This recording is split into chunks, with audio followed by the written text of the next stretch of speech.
आप देख रहे हैं नूरे रमजान ट्रांसमिशन और पोशीदा रूहानी दुनिया सीरीज।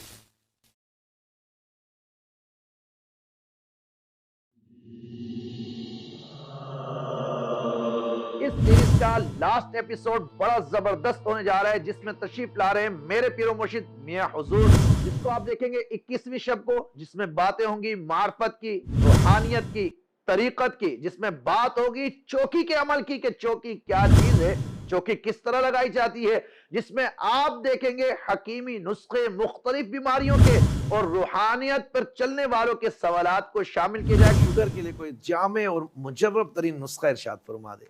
कड़वा जो तुख्म सिरिस इलायची सफ़ेद। मियाँ साहब, मैं जब भी आपका तस्वुर करता हूँ जी, मुझे भैंस का तस्वुर होता है। अल्लाह अकबर।